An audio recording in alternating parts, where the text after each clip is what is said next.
Hello students, आइए आप लोगों को आज मेरे सेकेंड सेमेस्टर में ये अध्याय तीसरा है, जिसका ये पहला वीडियो आपको पढ़ने जा रहे हैं व्यंजकों की संक्रियाएं। व्यंजकों की संक्रियाएं, सबसे पहला प्रश्न उठता है व्यंजक क्या चीज होती है। तो आप लोग देखिए, व्यंजक की एक परिभाषा देने का प्रयास किया गया है। किसी संख्या और बीज की मौलिक गणितीय संक्रियाओं से युक्त संख्याओं के समूह को बीजीय व्यंजक कहते हैं। तो किसी संख्या और बीज की मौलिक गणितीय संख्याएं, बीज की मौलिक गणितीय संख्याएं चार होती हैं: जोड़, घटाना, गुणा और भाग। तो देखिए, इससे संबंधित हमने कुछ सवाल भी लिखे हैं। तो ये संख्या, ये बीजीय व्यंजक है। बीज गणितीय पद भी इनको कहते हो आप, एक्स वाई। तो इसमें देखिए योग की संख्या है, इसमें घटाने की संख्या है, यहाँ गुणा की संख्या है और यहाँ पर भाग की संख्या है।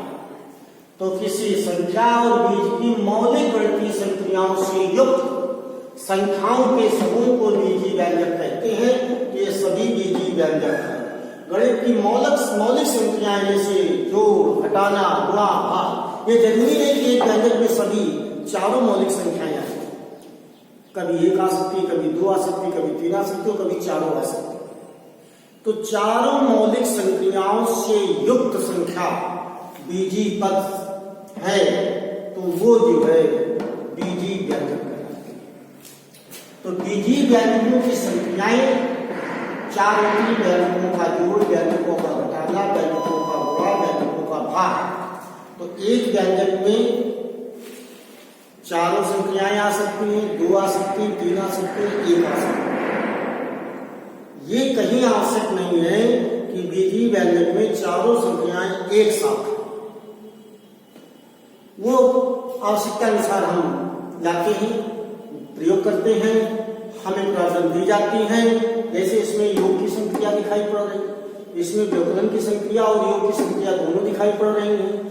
इसमें देखिए गुणा की संख्या, योग की संख्या और घटाना, व्यवकलन की संख्या, तीन संख्याएं दिखाई पड़ रही हैं। तो इस प्रकार से कई संख्याएं आ सकती हैं। तो पुनः एक बात ध्यान दें, किसी संख्या और बीज की मौलिक गणितीय संख्याओं से युक्त संख्याओं के समूह को, ये देखिए संख्याओं का समूह है, बीजीय व्यंजक कहलाता है। तो बीजीय व्यंजकों की संख्याएं मुख्यतः चार होती हैं। वो चार संख्याएं कौन कौन सी हैं? बीजीय व्यंजकों का योगफल यानी जोड़, व्यवकलन यानी घटाना, गुणा और भाग। इस प्रकार से चारों संख्याओं का हम क्रमशः अध्ययन करने जा रहे हैं। तो देखिए, सबसे पहले हम एक सवाल उठाते हैं कि सवाल नंबर 1,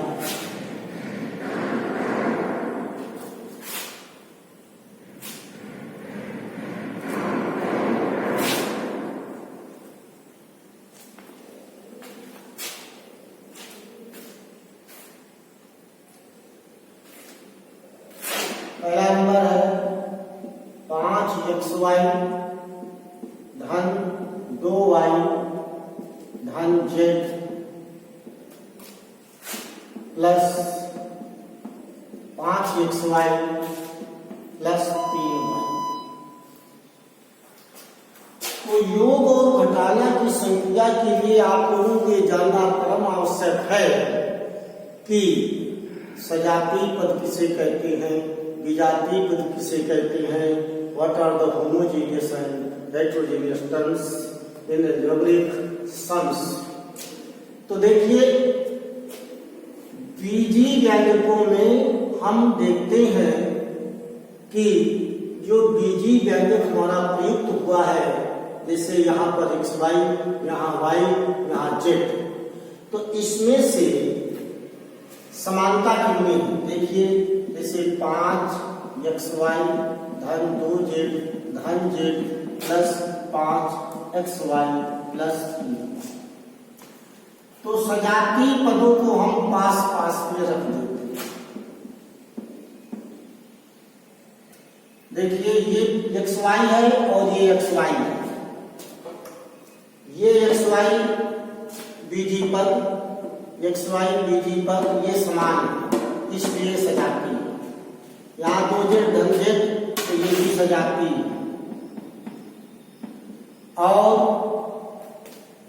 3y यहाँ 2z नहीं 2y, तो 2y हो गया। तो ये 2y धन 3y, अब ये z का कोई सजाती नहीं, अलग है। तो सजातीय पदों को पास पास कर दिया एक साथ। अब इन सजातीय पदों को हम क्या करते हैं, सजातीय पद आपस में जोड़े जा सकते हैं और घटाए जा सकते हैं। अतः सजातीय पदों का आपस में घटाना और जोड़ना संभव है। गुणा भाग की संक्रिया के लिए सजातीय पदों का होना अनिवार्य नहीं है। तो यह 5 5 10 xy धन 5y धन z, और इस प्रकार से ये हमारा आंसर। अब हम अगले सवाल को लगाने जा रहे हैं। देखिए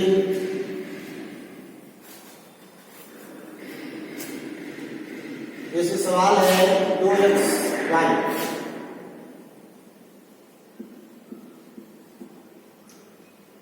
धन 6y धन 3z minus xy minus 3y धन 2z, ये हो गया 2xy धन 6y धन 3z माइनस xy। अब देखिए ये माइनस है, कोष्ठक घटाएंगे तो अंदर के चिन्ह बदल जाएंगे।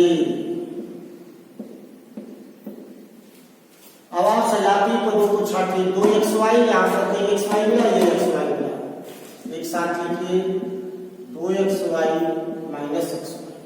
अब ये 6y है, यहाँ पर y ये है 3y, 6y धन 3y। इसके बाद 3z ये z धन 3z माइनस 2z। आगे सजातीय पद एक साथ आ गए। अब देखिए ये कुछ नहीं होता तो यहाँ एक होता है, एक xy या 2xy, एक xy 2xy में घट गए, एक xy बच गया। इस यूनिट में इसको कंसीडर किया जाता है कि एक xy लिखा हुआ है प्लस 6 3 9 y। अब ये इसमें घट गया तो 3 में 2 घट गए, एक बचा, एक और ये z सजातीय पद साथ में रहेगा, एक में लिखते ये कंसीडर होता है। ये आपका आंसर। तो ऐसे घटाने के सवाल में सब हम क्या करते हैं कि जो पुस्तक दिए होते हैं तो माइनस का चिन्ह जब हम रखते हैं यहाँ पर तो अंदर दाहिनी ओर इस तरफ, जब ब्रैकेट खोला जाता है तो सभी चिन्ह बदल जाते हैं। यहाँ पर एक प्लस था तो माइनस हो गया, यहाँ माइनस था तो प्लस हो गया, यहाँ प्लस है तो माइनस हो गया। इधर के चिन्ह कभी नहीं बदल जाते। अब आप सजातीय पदों को एक साथ लिख लें। ये देखिए आप घटा दीजिए, एक xy 2x में कट गया xy, ये 6 3 9 हो गए, 3z में 2z गए तो 1z बचा, ये z। इस प्रकार से ये सवाल पूरा।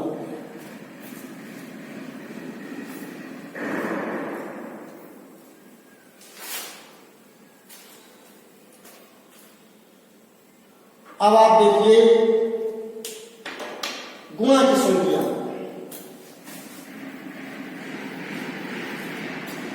इसे सवाल लिखा है x² माइनस 2x प्लस 4, ये है 3x प्लस 2। तो ये गुणा की संख्या, तो इसमें हम 2 से पहले गुणा करवा देते हैं और नीचे संख्याओं को लिखते हैं 2 4 2 दूनी 4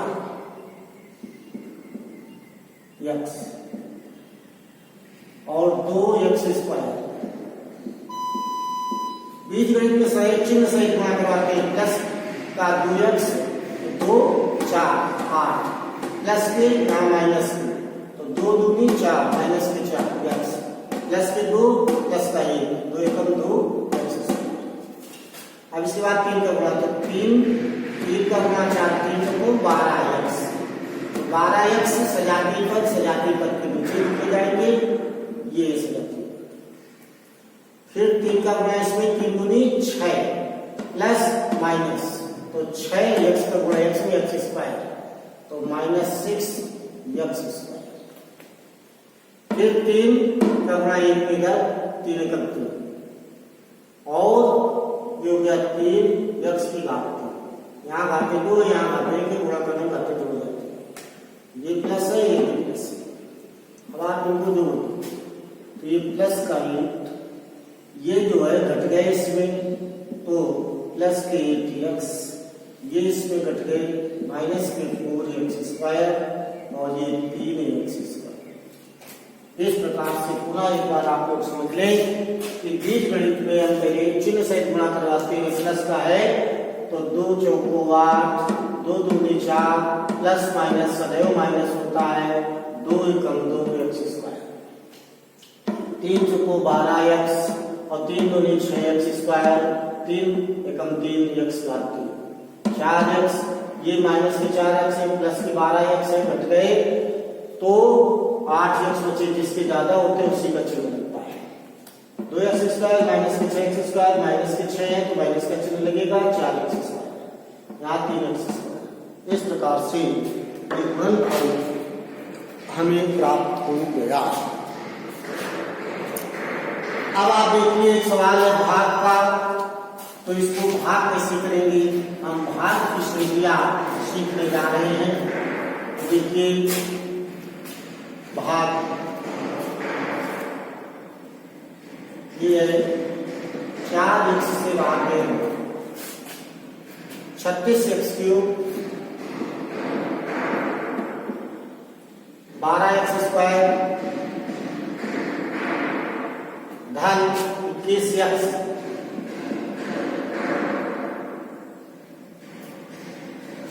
तो 4 से भाग देंगे, 4 × 36 9 x²।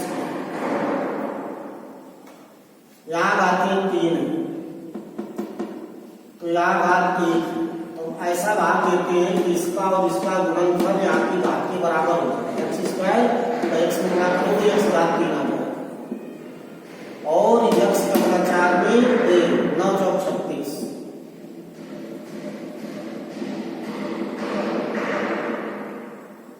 यहाँ चिन्ह बदलेंगे, घटाते हैं, ये कट गया।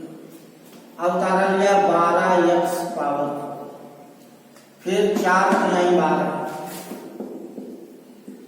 x का गुणा x 12x माइनस, फिर उतारा लिया। फिर देखिए 4 × 5 120 x, तो ये शेष। इस प्रकार से शेष हो गया। ये भागफल है, ये भाजक है, ये भाज्य। तो ये बीजगणित के भाग हम इसी क्रम में देते हैं।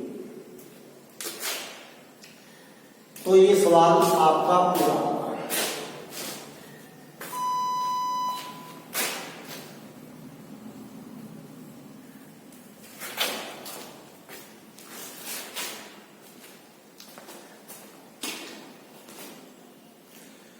तो अब आप लोग